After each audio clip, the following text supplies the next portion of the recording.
Oh, hello. You join me for a really topical video today. We're going to talk about Compendium Kroot, because I really think that they're Kill Team's biggest missed opportunity, and I'm continually taking the piss out of Kroot, and I want everyone to understand what the issue is with the Kroot. Can I just say here, these are Zimbad's Kroot. He painted them up. They look amazing, and he used them for precisely one game. So, and I won. And Zimbad's better at Kill Team than me. Like, much better. Kroot just... Let's get into it. So let's have a look at the basics. The Kroot Kill Team, you have your Kroot Carnivore Leader and 12 operatives, so potentially you can have a 13 model team, which is pretty good. Although you're going to take a Krootox, who's going to count as 2 models, so it's going to be a 12 model team. Okay. You're always taking the Krootox. I think you're probably going to take 4 Kroot Hounds as well. Maybe you're only going to take 2 Kroot Hounds, but I would say probably you're going to take the 4 Kroot Hounds because the Kroot Carnivore Warriors themselves are not that impressive.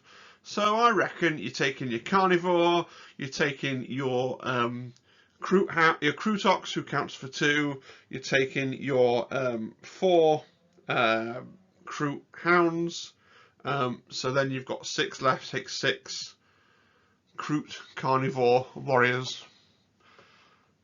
Maybe you decide that you want some more Kroot Carnivores instead of Kroot Hounds, but I'd probably go for the 4 Kroot Hounds to begin with. You got Seek and Destroy, Infiltration and Recon, so you don't get Security. Security doesn't really fit the team. I stand by my conviction that the design team have not assigned any kind of hidden points, weighting or metric to the archetypes.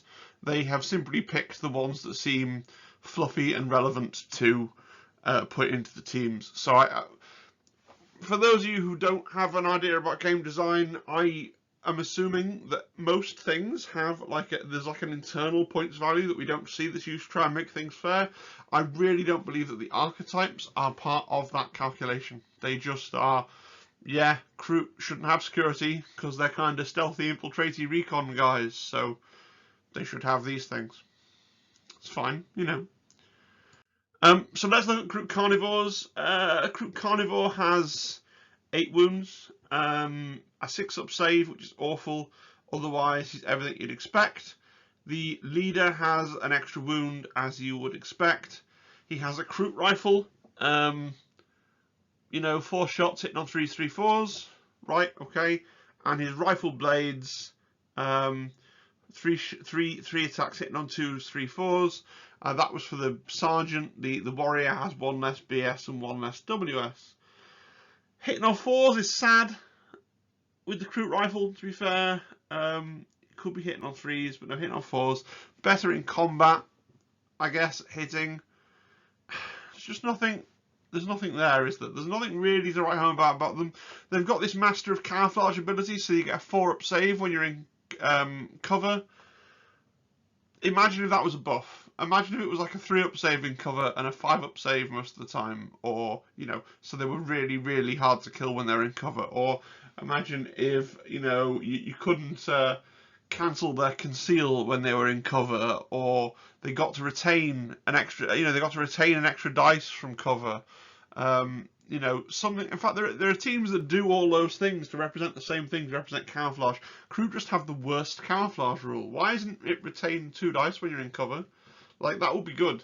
And give them the 5-up save baked in, right? Or even a 4-up save baked in. You'd have to playtest it and let them retain an extra dice when they're in cover. Then they'd actually be hard to kill. Without, you'd have to close into combat with them, which would at least give them something. But as it is, Masters of Camouflage isn't a buff.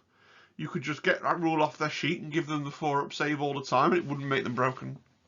Yeah, it's just a hindrance. It's a tax. They're not getting their 4-up save that other teams would just have. They have a 6-up save, which is ridiculous. And they don't get anything in exchange for that. So the Kroot Hounds are funny. They're one of the only things.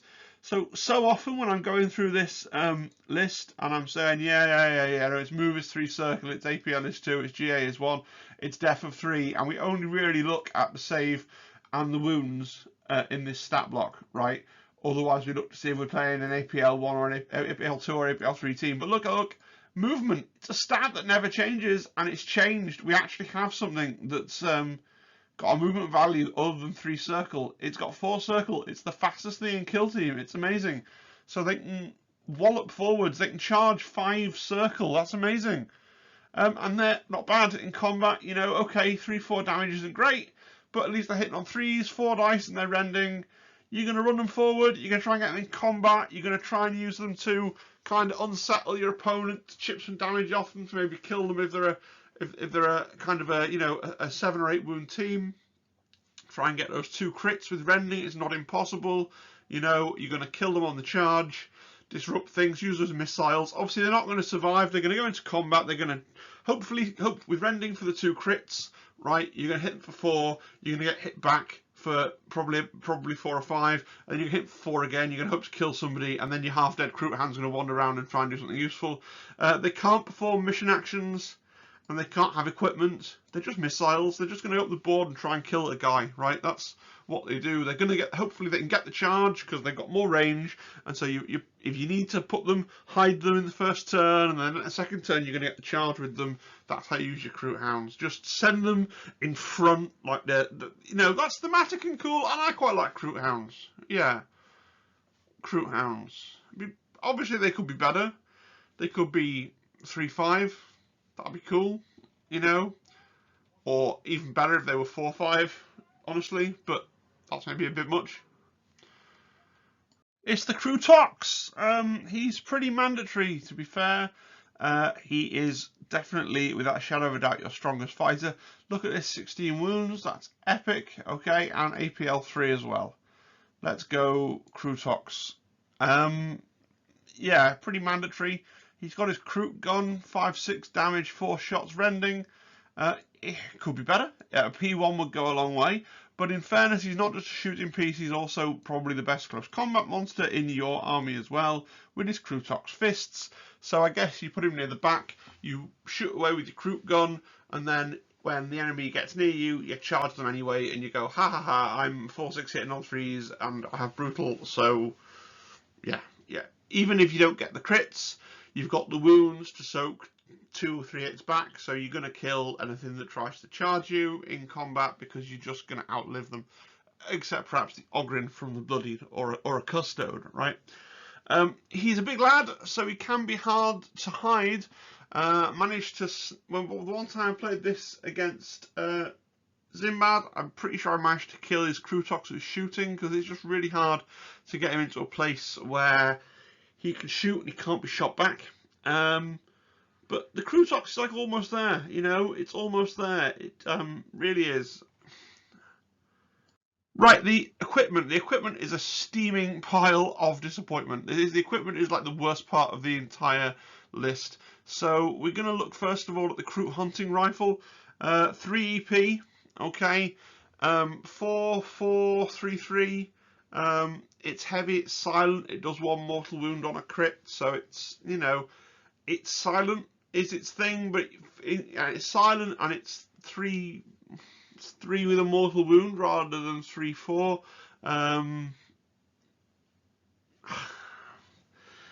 It's probably an upgrade.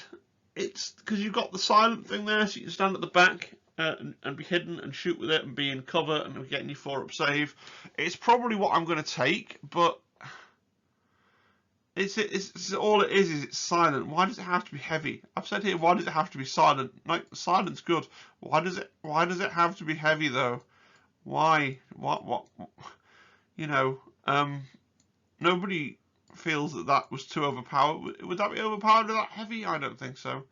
Surefoot charm is like super fine, but I feel like if you have a 12 model team, then actually the fact that you've got more activations than your opponent is generally a good thing, because you want to out-activate them. So yeah, having a double activation can be a blessing and a curse. Is it worth 2 EP? I don't know. I pretended to take 3 hunting rifles if I was doing Kroot, I think. But yeah, I don't know. The skinning blade.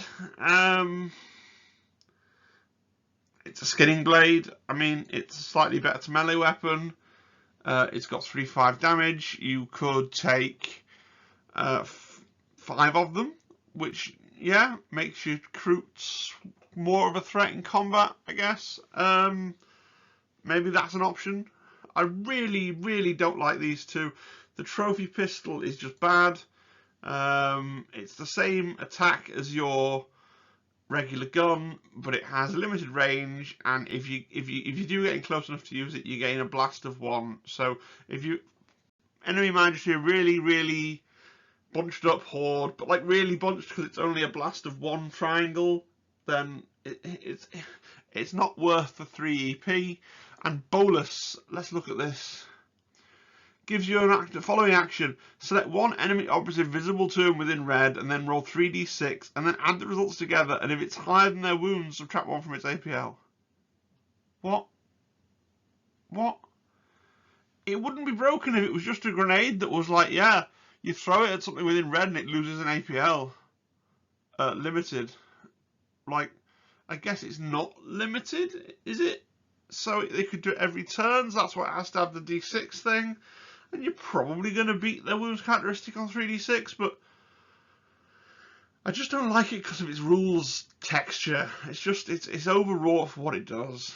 It's like, it reminds me of the Phobos stun grenades or shock grenades or whatever they're called. I guess I'd take 3 hunting rifles, but maybe I'd take 5 skinning blades. Who knows? I think the skinning blade is probably a bigger upgrade, but the hunting rifle gives you a bit more texture to your team because you've got 3 snipers and then you've got your regular Kroot. So, yeah. Ploys! Oh, the ploys are the bit that's so close and yet so far. Let's look at fieldcraft here. Let's look at this in the text, in the context of what Phobos have. Phobos just have this ability on their card to spend an AP to change the operative's order. I think if you just gave that to Kroot, that wouldn't be overpowered, right? Kroot are a 2 AP team, so it'd be quite hard to always find the AP to do that. But I think that's, yeah, fieldcraft, if it was something that every Kroot could just do, but the fact you've got to spend a CP and then spend an AP, it's too much. It's too much. It's too much. But it's the beginnings of something cool. Perfect Ambush is awesome. Yeah, you're going to use that every game just so that you can change all your orders. So you can always start all your guys on concealed, and you can always just change them all to engage in the first turn if that's what you want to do. And then if they had fieldcraft, they could do it all the time. You could then have a thing where you could basically stay in conceal all the time, you know, and you could have the beginnings of a good team. The other two are a bit more hunting call. Until the end of the turn, you should have friendly cadre and mercenary operative performs a fight. In the roll attack dice step, you can re-roll attack dice. If you know you're about to get a lot of combat, then you could turn that on. Patient Stalkers lets you charge out of conceal. Again, if you can see that you're going to use it, you could turn it on. But yeah, it's pretty limited as to when you'd want to spend the CP to do that versus just activating, going on to offensive, then charging, right? Tactical ploys. A gory feast is strong, right? You kill someone in melee, you gain an APL and you regain d6 lost wounds. Regaining d6 lost wounds is great. And brute strength is just for the Krootox. It basically lets you ignore light parts of terrain feature when it's turned on, and you can move through other operatives as if they weren't there. That's pretty good. Lets you kind of makes it easier for you to get a charge. If someone comes close to your Krootox, it makes it easier to get a charge on them. It could be a little bit of a gotcha. Don't know how we feel about gotchas. It could be a little bit of a like, well, you don't think I have a charge because I'd have to go round this piece of terrain, but little did you know I can just turn the terrain off, which is pretty cool. I like their ploys a lot. I think that really show where there's the potential and the design space to make Kroot a good team.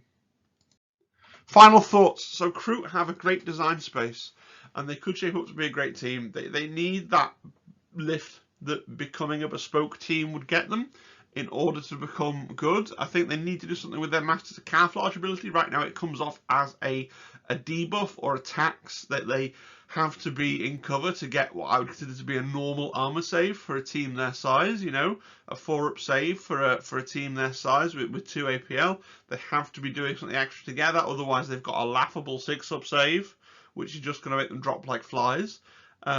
If they could change their order for an APL, but if they could do that just baked in, you know, we start to get to somewhere interesting with them.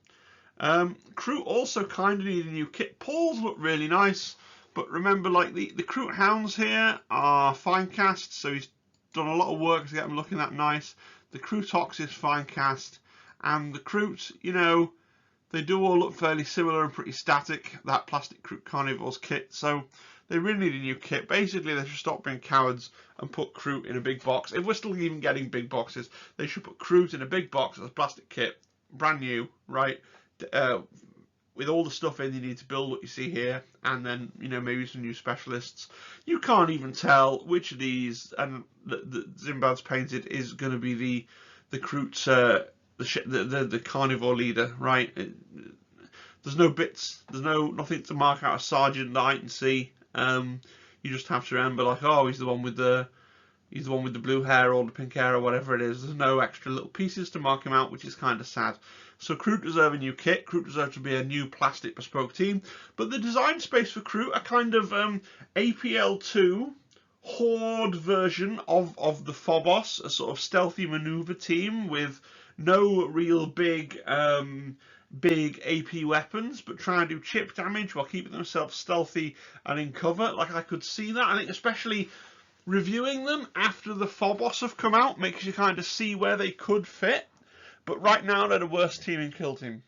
And I guess if you want to be mean to the Phobos, you can just call them Elite Kroot, right? They're just APL 3 Kroot, but you know, that is the space that they're in. They really fit the narrative of Kill Team. This is the thing, they really fit the narrative of Kill Team. That is how the Tau would, yes, Pathfinders and yes, stealth suits, but also Kroot Carnivores. You know, that it's just such a shame. I hope you enjoyed the video. If you did, please do subscribe. The subscribers are ever increasing now, so it's nice. It's really nice to see that. We're going to try and keep pushing it. Keep pushing it. Once we get to 1,000 subscribers, that would be amazing to get to 1,000 subscribers. You know, there's another teacher at my school who has a YouTube channel about playing the guitar, and he's got like 1,500 subscribers. And I would like to prove that talking about Kill Team is more popular than playing a guitar in a wedding band. So that personally would be a big milestone for me. We've also got Discord, Instagram, Twitter, all the stuff. Click down in the description and expand it, and you'll see all the links to stuff. That would really help me out. And there's going to be more Kill Team content on the way. Some of it might even be topical to things that are happening. I am going to Warhammer World at the weekend. Zimbad's going, Mrs. Telltale Impulse is going. There's going to be a tournament report there. I have to get my Phobos painted, otherwise I won't be able to take them. I'll be taking Death Guard instead, or Novitiates, but probably Death Guard. We have a hobby stream on Tuesday this week as well, so you'll be able to see where I'm up to with painting my Phobos, so please do that tomorrow. If you're watching this on the day of upload, please do come and look at that as well. Alright, I've rambled for long enough on the final thoughts slide, as is traditional, so I'm going to say cheerio, and I hope you enjoyed today's video, and I hope you've enjoyed looking at Zimbad's really the best painted Kroot that I've ever seen. You know, because people don't really love Kroot, sadly. Cheerio.